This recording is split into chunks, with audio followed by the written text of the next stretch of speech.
Ele é advogado e professor universitário da Universidade Estadual do Norte do Paraná e também da FANORP, especialista em Direito Digital. Nós recebemos aqui no programa Entrevista da TV Câmara o Dr. Leonardo Góes de Almeida e eu queria agradecer o convite para que você estivesse aqui conosco, conversando um pouquinho sobre crimes na internet, pirataria, comércio online. Seja bem-vindo à TV Câmara. Muito obrigado, Lidiane, pelo convite. Espero esclarecer aí as principais dúvidas dos telespectadores. Primeira pergunta, doutor. Que tipos de condutas são considerados crimes digitais hoje? Olha, Lidiane, hoje, crime digital propriamente dito, puro, a gente só tem um. Crime digital eminentemente que o telespectador vai se recordar, envolveu o caso da Carolina Dickmann. Então foi criado um dispositivo no Código Penal que fala sobre violação a dispositivo informático. Mas a grande maioria dos crimes que o pessoal já conhece como crime digital, são os crimes de sempre. Então os crimes contra a honra, calúnia, difamação e injúria são crimes que sempre existiram e agora são praticados através da internet, ok? Então crimes envolvendo menores, crianças, adolescentes, estão lá, já estavam tipificados no Estatuto da Criança e do Adolescente, relacionados à pedofilia. Então concorrência desleal também já há a tipificação disso. A grande maioria dos crimes digitais, eles são impuros. Eles já existiam e agora são praticados através da internet.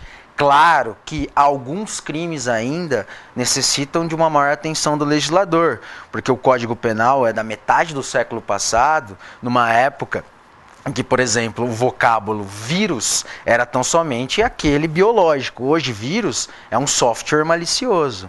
Então, precisa ser feita algumas alterações pontuais na nossa legislação? Precisa. Mas a grande maioria do arcabouço de leis e das decisões judiciais hoje já contemplam e são mais do que suficientes para tutelar aí o dia a dia digital. E as penalizações para quem comete um crime virtual? Eu ofendo, eu sou preconceituosa. Na internet ou cara a cara? É a mesma punição? Não. Por exemplo, então, o ano passado agora ficou bastante evidenciado o caso de uma torcedora no Rio Grande do Sul, que captou então a câmera de uma emissora de TV de canal fechado, e foi inclusive indiciada por injúria racial. Quando ela proferiu aquele xingamento, ela acabou sendo uma agravante por estar fazendo aquilo num alcance público. Então, fazendo uma analogia, fazendo uma correlação, quando você pratica um crime contra a honra pela internet, o alcance ele é gigantesco. Você nunca vai ter uma exata noção de quantas pessoas souberam daquilo, disseminaram aquilo, compartilharam, enfim. Então, já existem alguns crimes que você tem esse agravamento por ser feito em público. Então, não é uma analogia que venha a beneficiar, venha a prejudicar o infrator. É só uma interpretação evolutiva. Se você vai fazer com um grande alcance, nada mais concreto do que hoje a internet. E a punição para esses crimes? A punição ainda ela é branda. Para você ter uma noção, os crimes envolvendo agora 154A, que é a Lei 12.737 de 2012, da Lei Carolina Dickmann, ficou assim conhecida porque envolveu a atriz, elas são penas pequenas, de 6 meses a 2 anos, dependendo se o ilícito foi perpetrado contra uma autoridade como chefe do executivo, né? Então, ainda branda, traduzindo para o nosso telespectador, ninguém vai ser preso por causa disso. Os crimes hoje envolvendo a internet, né, ninguém vai ser preso por causa disso. São penas hoje de detenção e todas podem ser cumpridas em regime aí aberto ou semi-aberto. Não é uma incoerência, doutor? Porque há crimes que têm consequências severas, né? Por exemplo, uma pessoa que tem a sua intimidade imposta na rede, certo, exposta, aliás, na rede, e o autor, o infrator, não sofre nenhum tipo de penalização mais forte, mais severa? A grande maioria hoje desses ilícitos virtuais, eles acabam repercutindo na esfera civil, né? Então a responsabilidade civil, dependendo do ilícito que é cometido, acaba sendo muito mais procurada pela vítima do que propriamente o sistema penal. Porque daí, senão a gente vai entrar num campo de discussão que a gente vai ter que rediscutir não só os crimes digitais, mas os crimes num todo, né? Há uma tendência hoje no cenário jurídico internacional de uma minimalização dessas penas, né?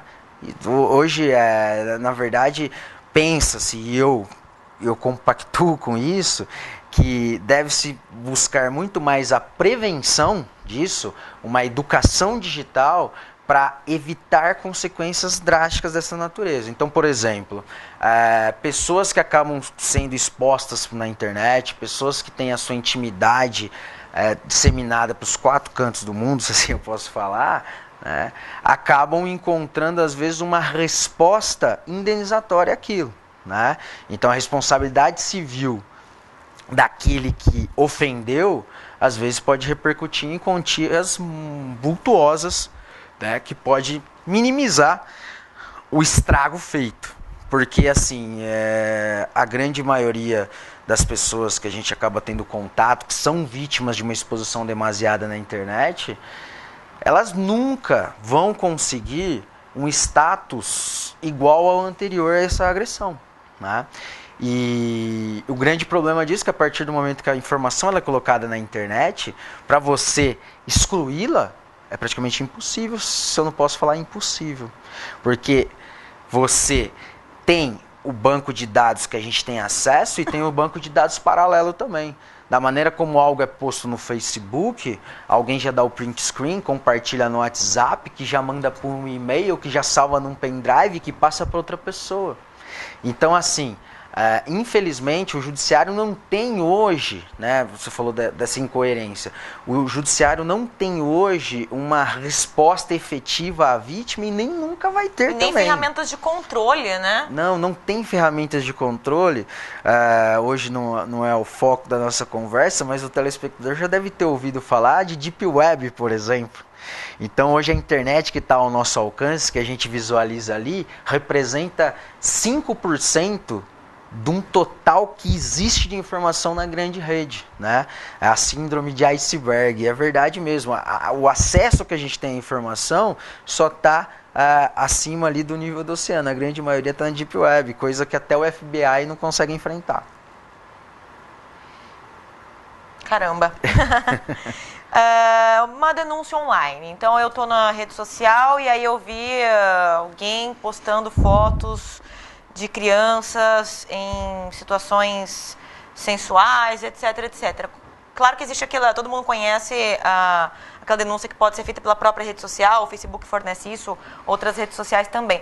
Mas eu sei que existem algumas delegacias especializadas em crimes virtuais. Como essa denúncia pode chegar até essas delegacias ou até instâncias aí adequadas? A Polícia Civil da maioria dos estados hoje tem delegacias especializadas em combate a cybercrimes. Além disso, existem ferramentas na própria internet para você fazer essa denúncia, seja através do portal da Polícia Federal, né? E você também tem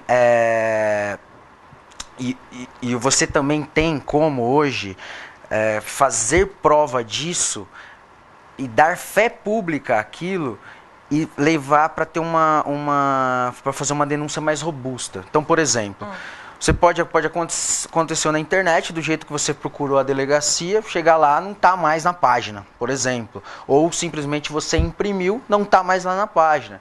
Essa mera impressão, esse mero print screen, ele é discutível na justiça. Até que ponto você criou aquilo ou não. Então eu costumo recomendar às pessoas que são vítimas de algum ataque pela internet, independente aí do grau, antes mesmo de você procurar até a delegacia especializada, fazer uma prova robusta daquilo. E como que você pode fazer isso? Você pode procurar um cartório, por exemplo, e fazer aquilo que a gente chama de ata notarial. O cartorário tão somente vai relatar aquilo que ele visualizou na internet, vai dar fé pública àquilo. E às vezes você procura uma delegacia e não faz prova disso, ou às vezes as nossas autoridades também ainda não estão tão habituadas a combater esses novos delitos. Então, que nem você disse, delegacias especializadas. As grandes cidades têm, mas a grande maioria não. Então, normalmente, uma delegacia convencional recebe essa notícia e isso é repassado para a Delegacia de Repressão a Cybercrimes, né, que normalmente ficam nas capitais. Qual seria a conduta, por exemplo, para quem tem a sua identidade invadida, sua conta de e-mail, sua conta do banco, seu perfil na rede social? A conduta é a mesma. Se você teve a sua conta de uma rede social, um e-mail invadido, você deve fazer um boletim de ocorrência, porque aquilo é de sua propriedade, ao passo também que você deve fazer a requisição já extrajudicial aos grandes provedores que acabam gerenciando essas contas.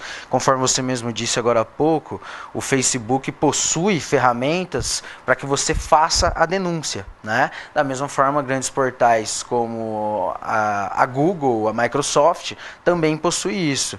Ao passo que quando invade-se uma conta e você consegue provar que não foi você, né, no caso, mandando documentação, via e-mail mesmo, eles fazem essa conferência via e-mail, por telefone, por SMS, você consegue recuperar. Né? O que eu costumo recuperar a senha e identificar o infrator. Consegue também, mas daí já é um segundo passo. Certo. Até essa questão de invasão, foi interessante você mencionar, eu recomendo aos usuários que sempre passem por uma dupla verificação de sua conta. Como que funciona isso?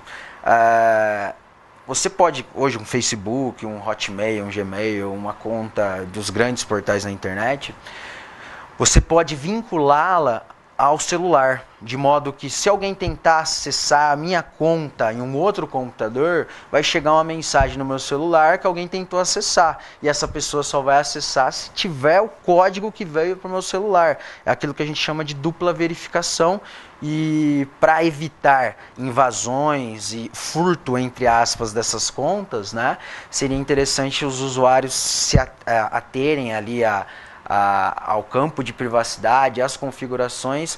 Pode dar um trabalhinho a mais, mas vai evitar uma dor de cabeça dessa. Agora, o segundo passo, toda vez que a pessoa conecta alguma página na internet, seja alguma conta, envia algum e-mail, ou seja, ela faz uma requisição na internet, sempre fica um rastro.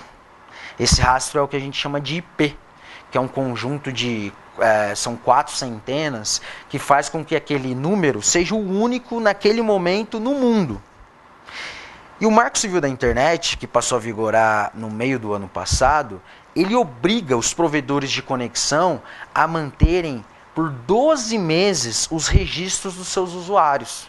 De modo que eu sou contratante de uma grande companhia de telefone, acesso, ele obrigatoriamente vai ter que mostrar que o meu usuário detinha aquele número de IP do horário tal ao horário tal. E aí você consegue chegar até o usuário que invadiu sua conta. Então, porque você fala assim, invadiram a minha conta. Ah, não, é você. Não sou eu. Então, como eu vou provar? Eu vou tentar verificar como essa pessoa entrou. Mas aí tem que tomar muito cuidado, por isso que eu fiz toda aquela alerta inicial. Se você utiliza senhas fáceis, se você passou a senha para alguém, às vezes não vai caracterizar que ele invadiu tua conta. Às vezes é culpa exclusiva da própria vítima. E a culpa exclusiva da própria vítima, às vezes afasta até a incidência de responsabilidade. Tem que pensar bem para quem você passa a senha, né? Não, a senha, quando fala a senha é pessoal intransferível. Inclusive, a gente acaba deixando, por exemplo, é muito comum agora as pessoas com esses dispositivos portáteis, né, smartphones, iPhone, tablets, já deixa logado no próprio aparelho. Perde o celular, acabou, né? Acabou. E às vezes deixa logado no próprio aparelho e não coloca a senha de desbloqueio no aparelho.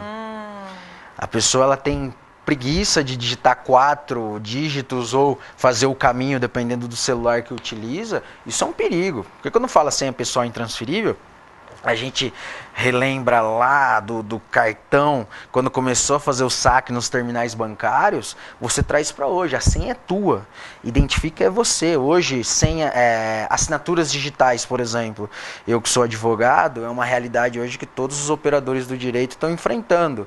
Hoje a assinatura mas não é mais no papel, a assinatura ela é eletrônica, de modo então que você tem uma senha que vai dar autenticidade àquela assinatura. Então, a senha é tua, você não pode passar para um terceiro. Já que estamos falando de identidade na web, existe um projeto sendo discutido para criminalização de perfis falsos? Isso, na verdade hoje o Código Penal contempla já, né, mas a questão de falsa identidade, todavia não há algo específico para a questão da internet. Então vem sendo debatido agora no Congresso, né, é um projeto de lei ainda, que vai agravar a pena no que diz respeito aí aos fake profiles, né? Que são os perfis que não te pertencem, você faz uso da imagem, dos dados de terceiros. Então, já existe uma forma de criminalizar.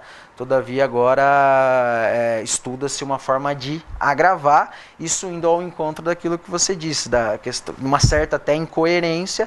O legislador, nesse ponto aí, dada a imensidão da internet, dando um tratamento diferenciado. Agora, eu sei que você tem uma pesquisa muito interessante a respeito da responsabilidade civil do Wi-Fi. O que seria isso?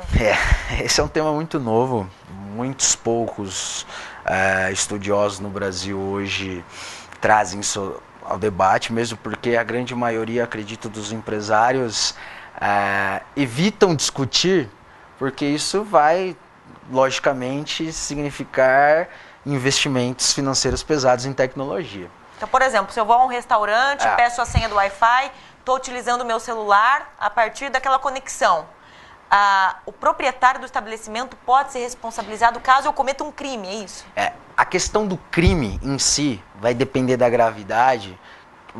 Você pode, no mínimo, chegar a ser indiciado, responder e tudo mais, mas o crime, como existe um princípio da pessoalidade, que a pena não pode passar da pessoa do agente, quando bate nisso, a sua responsabilidade criminal ela pode ser até evitada, mas o problema é a responsabilidade civil, né? Porque a partir do momento que você fornece um sinal de Wi-Fi, fornece uma conexão à internet a um terceiro, você tem responsabilidade sobre ela. Por quê? Se esse terceiro vier a cometer um ilícito, nessa quebra de IP que eu contei agora o caminho, através do marco civil e tudo mais, vai chegar ao fornecedor, vai chegar ao dono do restaurante, vai chegar ao dono da padaria, vai chegar na tua casa que você fornece pro amigo quando no dia que foi fazer um churrasco, tirar umas fotos no Insta, né? O pessoal já tira, fazer um check-in no churrasco, enfim. É um negócio que está sendo discutido agora. E o pessoal fala, mas todo mundo fornece. Sim, todo mundo fornece. E nunca aconteceu nada com ninguém. Na verdade, já. É que são casos pontuais que cada dia estão crescendo em progressão geométrica. Então, quando você vai para o aeroporto, quando você vai para um shopping, quando você vai normalmente para um lugar de grande circulação que fornecem conexão de Wi-Fi, eles exigem um cadastro prévio. Por que eles exigem esse cadastro prévio? Justamente para identificar, né, os seus usuários que vierem a cometer algum tipo de ilícito. A analogia, ela é tranquila no que diz respeito à responsabilidade civil, se eu citar como exemplo o empréstimo de um carro, empréstimo de um veículo. Quando você empresta um veículo para um terceiro e ele vem a cometer algum ilícito, então atropela alguém, essa vítima ela pode entrar com uma ação contra o condutor e o proprietário do veículo. Então a gente faz essa analogia. Você emprestou o carro, você emprestou o sinal da Wi-Fi. E no caso do sinal da Wi-Fi, o estrago pode ser muito maior do que emprestar um carro. Que coisa. Agora, se popularizou muito o termo hacker, né? Como a pessoa que invade contas, enfim, né? Comete aí crimes. Mas eu sei que tem um outro termo que é mais apropriado para isso. Eu queria que você explicasse a diferença entre o hacker e o chamado cracker. Sim. O hacker é aquele estudioso de informática, é aquela pessoa que entende muito de informática, tem uma bagagem, tem um arcabouço teórico e prático muito vasto. O cracker é o hacker do mal, né? Então, eu digo isso porque eu tenho vários colegas, já que eu milito nessa área, vários colegas e amigos que são hackers, né? E eles falam, a imprensa, o judiciário taxa a gente de criminoso. Na verdade, não. Na verdade, os hackers devem ser diferenciados dos crackers, que os crackers são os hackers que utilizam esse conhecimento para fins ilícitos. Curioso você tocar nesse assunto, porque isso também, a gente faz a gente pega uma carona no que diz respeito às penas que você disse sobre incoerência, sobre ser mínimas, enfim. Teve um juiz no Nordeste que acabou punindo três crackers com pena alternativa. E essa pena alternativa era a leitura de obras literárias clássicas e que fizesse um resumo e uma apresentação oral em juízo. Sagarana, Grande Sertão, Guimarães Rosa, ele deu uma lista para começo, mas Machado de Assis, Memórias Póstumas de Brás Cubas, enfim. Aí você fala, nossa, mas o que o juiz quis? Evitar que pessoas com conhecimento aprofundado de informática fossem misturados com os criminosos convencionais. É uma forma de você combater a informatização do crime organizado. Porque o crime organizado nada mais é do que a junção dos presos políticos com os criminosos convencionais. Então ele fez isso e a outra pena seria curso de informática à população carente. Então esses crackers, que foram crackers, voltaram a ser hackers e estudantes de literatura. Aquele grupo Anonymous que constantemente faz ameaças a terroristas, né, a invasão de contas ou sites políticos, é considerado um grupo de crackers? Eu tenho a minha opinião com relação a isso é que é um grupo de hackers. É um grupo de hackers. Principalmente porque a gente bate na questão do idealismo desse grupo, né? Então agora recente os atentados na França, lá da morte dos jornalistas em Paris, e houve já uma contraofensiva por parte desse grupo dizendo que eles vão invadir, que eles vão cancelar as contas dos terroristas ao redor do globo. Esse grupo tem uma participação até que importante no que diz respeito à inclusão digital. Eles oferecem curso, capacitação para o pessoal entender melhor o que é informática, entender melhor o que é internet. Evidentemente que não há lugar bom o bastante que só tem a gente boa e lugar ruim o bastante que só tem a gente má. Tem crackers também infiltrados no meio, mas eu seria leviano em taxar o grupo Anonymous de um grupo cracker, mas sim de um grupo hacker. Uhum. Doutor, até que ponto a nossa identidade na rede é confidencial, nossos dados estão preservados, né, 100%, e as movimentações, especialmente as movimentações financeiras que nós fazemos, são seguras? É o seguinte, com relação à nossa identidade na internet, o Tribunal de Justiça do Rio Grande do Sul, ele já deu uma decisão dizendo que não há expectativa de privacidade na internet, né? Isso que diz respeito a redes sociais amplos, de maneira mais ampla assim. No que diz respeito específico a transações bancárias, transações financeiras, né? Há uma política pesada por parte dos bancos, das instituições financeiras, quanto à segurança dessas movimentações. A grande maioria dos problemas de pessoas que têm a sua conta bancária invadida, que acabam fazendo transferências para outras contas sem a anuência do titular, é culpa do próprio titular. Grandes empresas nesse setor, aproveitando a sua pergunta anterior, recrutam ex-crackers para gerenciar a segurança. Isso é interessante. Se você não pode com eles, una-se a eles. Sim. Né? Então, há uma grande instituição bancária no país, com ramificações na Europa, enfim, que hoje o chefe de segurança é um ex-cracker, se assim eu posso falar, e hoje é um hacker utilizando o seu conhecimento para fins lícitos, legítimos, é muito bem remunerado para isso. O grande problema dessas operações financeiras é o próprio usuário que não tem um antivírus adequado, é o próprio usuário que clica em qualquer e-mail, que clica em qualquer chamada, que não se certifica quanto à veracidade daquelas informações. E aí isso acaba tendo como consequência técnicas como, por exemplo, de pescaria, phishing, onde você acha que está num site seguro, mas na verdade você está no site de um cracker, colocando a sua senha, que esse cracker vai utilizar para usar o site original. Como identificar, então? Um usuário comum, aquele que tem conhecimento leve sobre a internet, né? O básico. Como ele identifica quando um site não é seguro? Que cuidados ele deve ter? Você falou da importância da senha no bloqueio do celular, ou do smartphone. Quais são os cuidados básicos essenciais para um usuário? Essa questão do smartphone, essa dupla verificação, não só para redes sociais, como também para as instituições bancárias. Hoje, todos os bancos, eles oferecem um serviço que a cada movimentação feita na conta, você recebe um SMS, você recebe um e-mail, ou dependendo do caso, o banco ele liga para você para perguntar se você operou daquela forma, enfim. Para você evitar, você tem que utilizar uma senha com uma segurança razoável. A grande maioria dos nossos telespectadores agora devem estar pensando, se descobre uma senha minha, descobre todas. Porque a mesma senha que ele utiliza para o Facebook, utiliza para o Twitter, ele utiliza para o banco. Ele utiliza para a caixa de e-mail. É um erro primário. Ou ele utiliza com algumas variantes. Só que são variantes simples, né? Que você consegue facilmente identificar.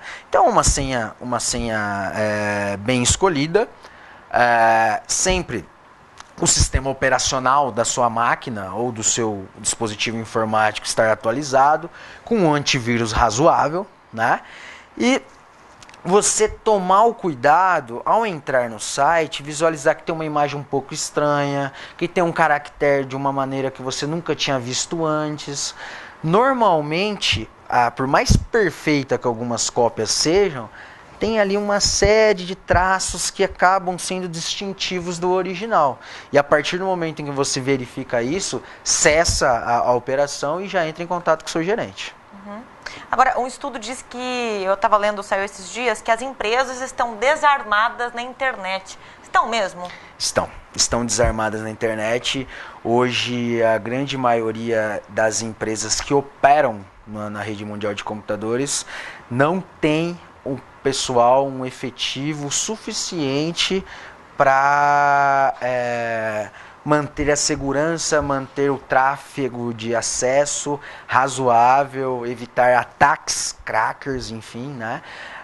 Hoje, muitas das empresas, e até um contrassenso, porque se eu sou uma empresa que opero na internet, faço uso do e-commerce, do comércio virtual, o meu cliente, ele na verdade, ele sente uma segurança absurda naquilo, né? E hoje, esse levantamento que você trouxe aí, a gente estava até conversando antes do programa, ele prospera não só o pessoal de TI, de tecnologia de informação, como também o consultivo jurídico para fazer esse acoplamento. Bom, até para a gente ter uma noção, o site da Presidência da República já foi invadido diversas vezes. Diversas vezes, mas também para a gente ver que isso não é um luxo nosso, o site da NASA já foi várias vezes, né? Inclusive, tem um caso emblemático que aconteceu em Bauru, veio daqui, da nossa cidade, um e-mail que foi dirigido à Casa Branca. Na época o Bill Clinton era o presidente dos Estados Unidos e partiu daqui, né? Ao mesmo passo que na semana seguinte, um hacker daqui, que ele quis brincar, pichou o site da NASA, aquilo que a gente chama de defacing. Ele fez a pichação no site lá, mas depois ele brincou e falou que não era crime, que foi só grafite.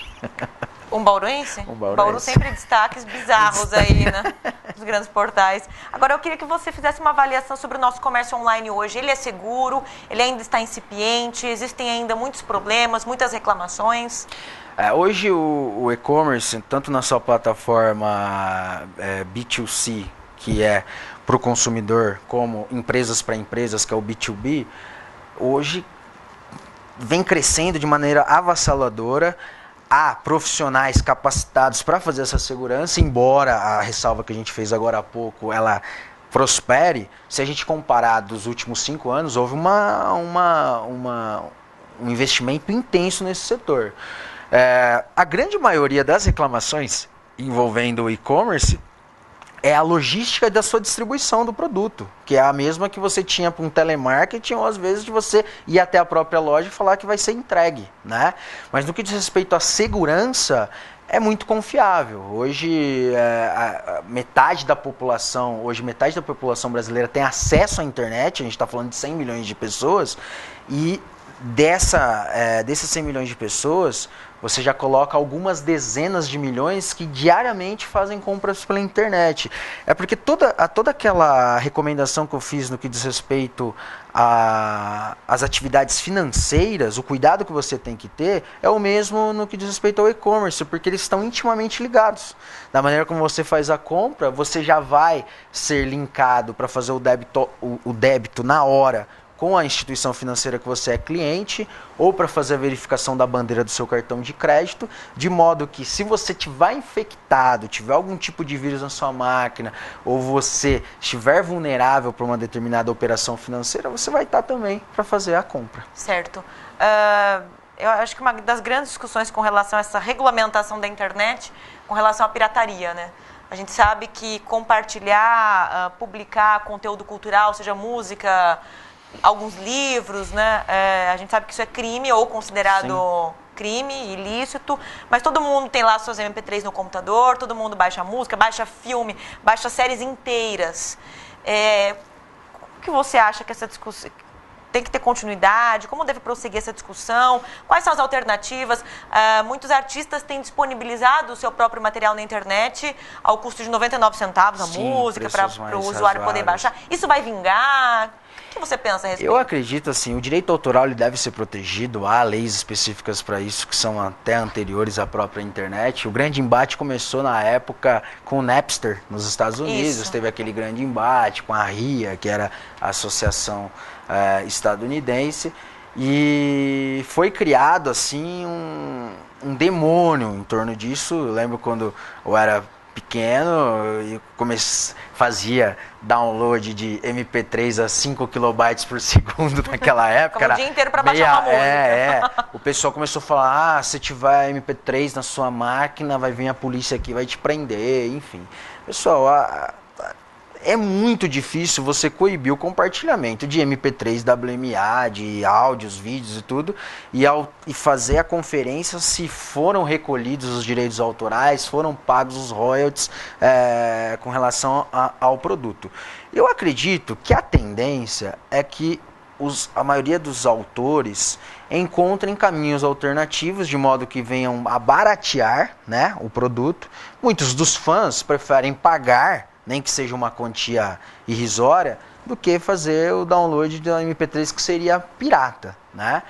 Mas existem ao redor do nosso planeta vários datas havens. O que seriam isso? Paraísos digitais. Da mesma forma que você tem os paraísos fiscais e já é secular, você não consegue combater isso, o que dirá então de paraísos digitais, onde você tem o arquivo salvo, né, nesse servidor, e a legislação de um determinado país ou até de um mercado como o europeu, como é o caso da União Europeia, não conseguem alcançar. Certo. Tanta coisa, doutor, o assunto está muito bacana, mas eu queria encerrar a entrevista e queria que você nos contasse um pouquinho a respeito da sua pesquisa, inclusão digital como direito fundamental. Essa é a linha minha de dissertação agora, minha dissertação no mestrado está voltada a isso, né? Estou tendo uma grande responsabilidade em escrever sobre um assunto polêmico. Estou sendo orientado pelo professor Vladimir Brega e pelo professor Fernando Brito. Eu não consigo hoje vislumbrar que um cidadão tenha uma efetiva inclusão se não tiver atrelada com uma inclusão digital. Ok? Então hoje, para que você venha a praticar a sua cidadania, você venha a exercer os seus direitos, deveres, enfim, se essa inclusão ela vier desatrelada de uma inclusão digital, ela é inócua. né? Então, se eu falei, são 100 milhões de pessoas que hoje estão incluídas, que têm acesso à internet, mas não quer dizer que elas estão incluídas digitalmente. O que significa estar incluído a digitalmente? Inclusão efetiva, ela parte de um processo de educação, desde o berço, assim que eu posso falar. Hoje, o grande dilema, o grande problema que a gente enfrenta, principalmente no Brasil, é que essa geração que cresce nessa era digital está sendo doutrinada por nossa geração que ainda não entendeu a transição do analógico para o digital. Então, muitos desses comportamentos que hoje a gente discutiu na entrevista, teria outros tantos, envolvendo parte trabalhista também, é muito curioso, direito de família, enfim, acabam sendo consequências de atitudes que não foram bem pensadas porque não teve um alicerce para isso. Não é simplesmente você ensinar a pessoa a usar o Word, você simplesmente ensinar a pessoa o que é um Windows, o que é um Linux, mas ela se entender enquanto um usuário de informática, um usuário de internet, né? As crianças têm uma percepção muito interessante sobre isso, né? Essas que já nasceram nesse universo digital, ou já nasceram nessa era digital. Sim. Você vê muita criança falando, mãe, não clica aí, não faz isso, mãe, você é louca. Lá em casa eu tenho um laboratório. Então, o meu mais novo, quando ele tinha 2 anos, isso foi pesquisa de campo já para minha dissertação. Do jeito que eu passei um dispositivo eletrônico e ele clicou e não retornava nada para ele achou aquilo um absurdo. Né? Ele não entendia, porque tudo que ele clica tem que ter uma resposta. Né?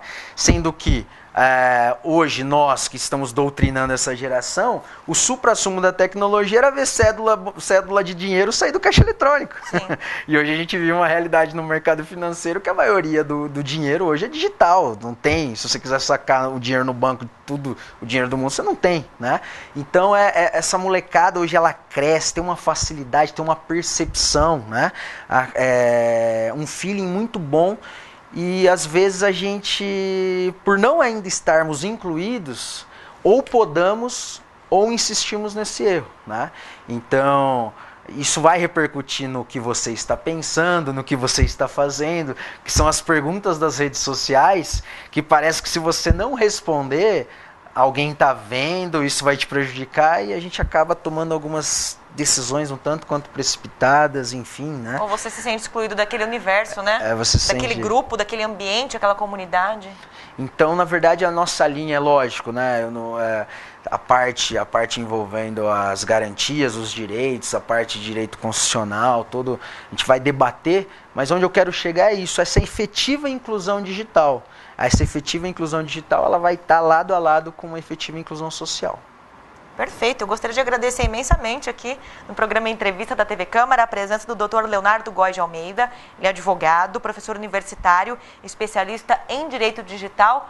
Doutor, mais uma vez, obrigada pela presença, foi ótimo o bate-papo, super agradável, já está convidado a voltar aqui para conversar mais sobre esses assuntos. Aliás, assunto não falta sobre a internet, dúvidas menos ainda, né? Lidiane, eu que agradeço o convite, agradeço aí a oportunidade da TV Câmara. Inúmeros outros assuntos a gente pode tratar, se a gente fosse pontuar tópico a tópico, daria uma entrevista. Eu me coloco à disposição da TV, fico ao seu dispor de todos os telespectadores. Muito obrigada mais uma vez, um bom ano e agradeço também sua sintonia aqui conosco. Obrigada e até a próxima.